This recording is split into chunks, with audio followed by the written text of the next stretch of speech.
Ladies and gentlemen, we're very pleased to have with us four speakers to deal with commemoration of the 10th anniversary of the mandate on sexual violence in conflict. The Special Representative of the Secretary General on Sexual Violence and Conflict, Pramila Patten, will speak to you next. And you see to the right of her, we have the Minister of International Relations and Cooperation of South Africa, Dr. Naledi Pandor, and the 2018 Nobel Peace Prize laureates, Ms. Nadia Murad and Dr. Denis Mukwege. Ms. Patten, the floor is yours.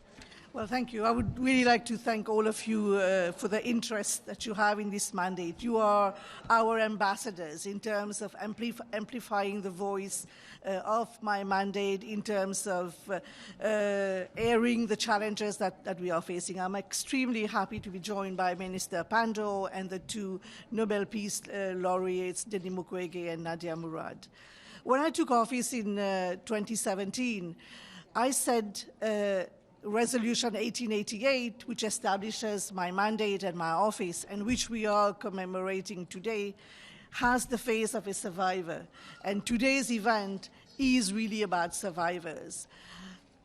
I believe you must have heard the testimonies of the survivors from South Sudan, Central African Republic, DRC, Iraq, and Mali. And this afternoon we have more survivors from Guatemala, Colombia, a male survivor from DRC, and a child born of sexual violence, born of rape from Bosnia, who will share with you their experience. Just having these survivors with us today to speak out, to break the silence, to speak out about their experience, for me is really progress, because it has been cost-free for perpetrators to commit these heinous crimes. And it is the calculation of perpetrators that survivors will keep quiet because of the stigma and other factors, and that they will evade justice. I think the strong message that the survivors have sent today is that it will no longer be cost-free, and that they are breaking the silence.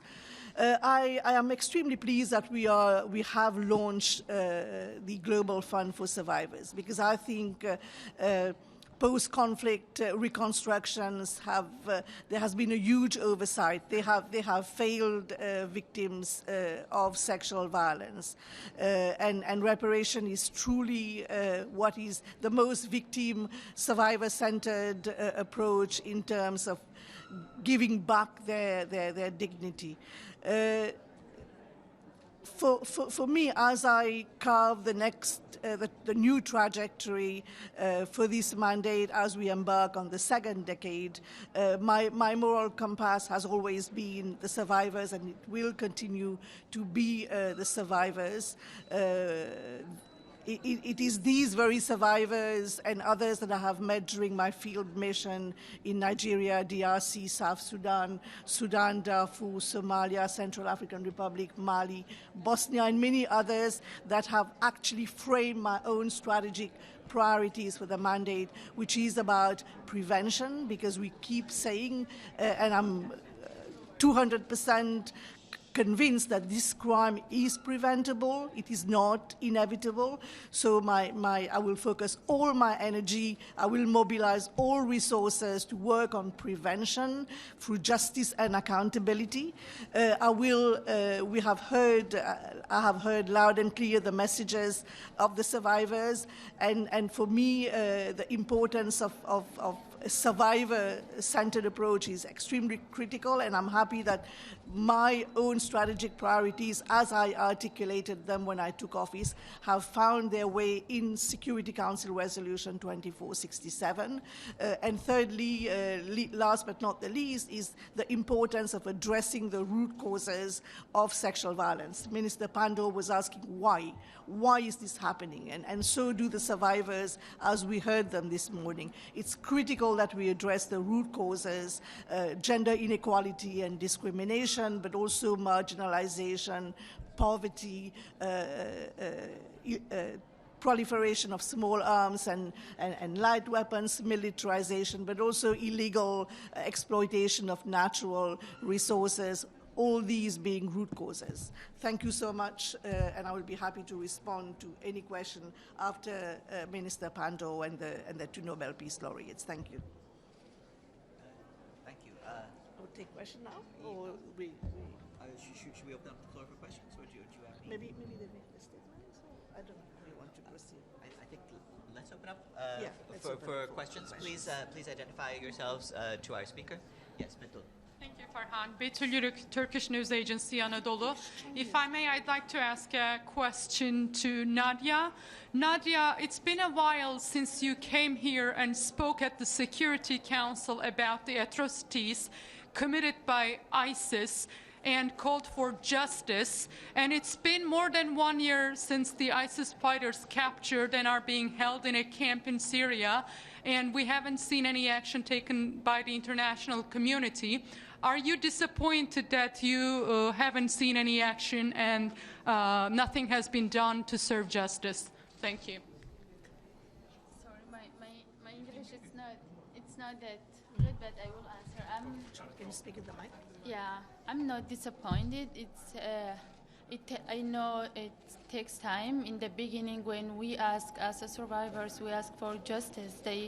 Everyone that I met them, they said, "Oh, it will take years. You have to speak about your experience and things like this." So it's something happened.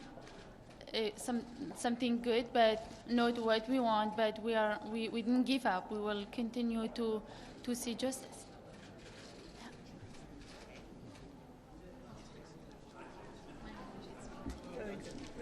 It's Benno Schwinghammer from the German press agency, DPA. My question goes also to you, Ms. Murad. President Donald Trump vowed to bring back the soldiers from northern Syria and also decrease the support for troops fighting ISIS also in northern Iraq. Now, given your history as a victim of ISIS, how do you see that decision from the Trump administration?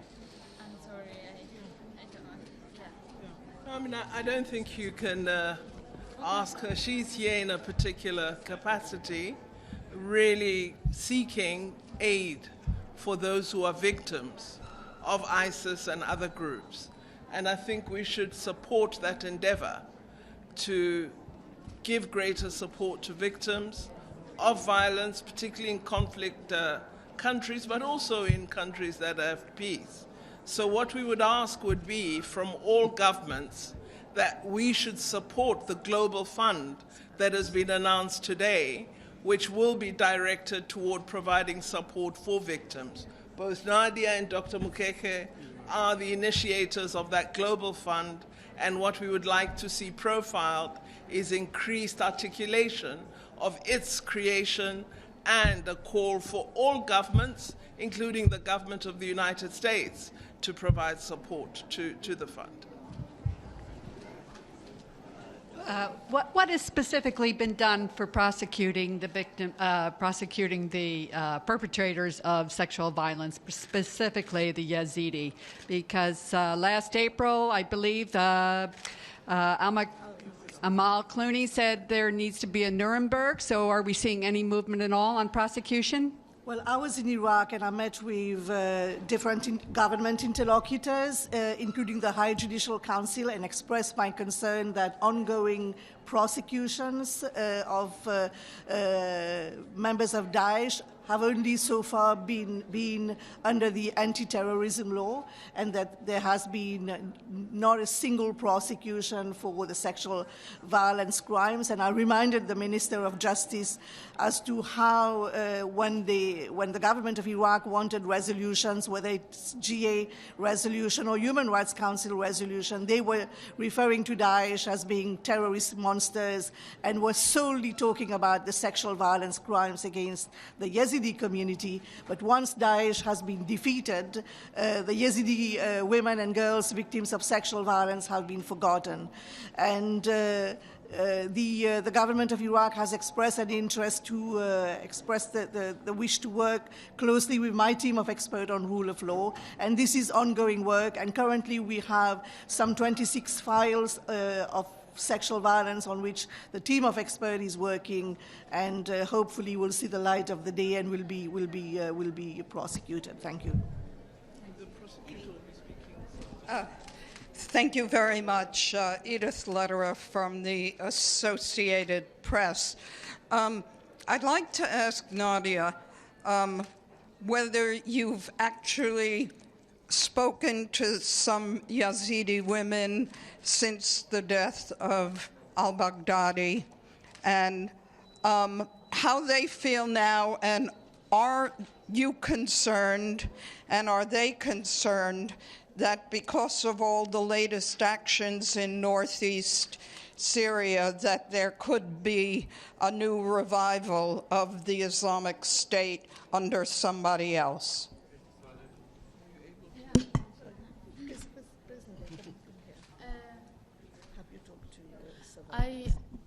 First, when I heard, well, I talked to myself first, because I was one of them, and I know how it was for me to saw the news,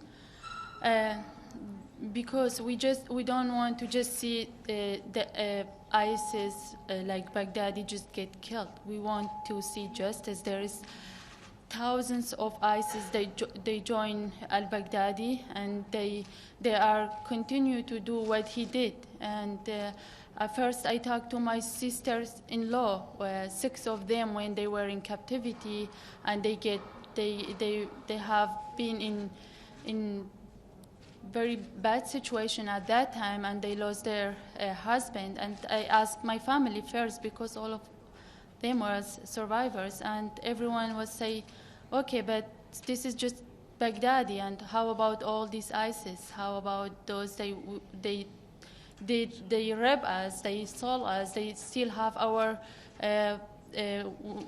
girls, they still have our children. About 300,000 Yazidis still missing. We don't know anything about them. So it wasn't only Baghdadi. We have to know there is thousands of ISIS like Baghdadi, and they are ready to do what he did, and they already did, and they are not giving up. So we want to see more, and we wanted to see them in justice.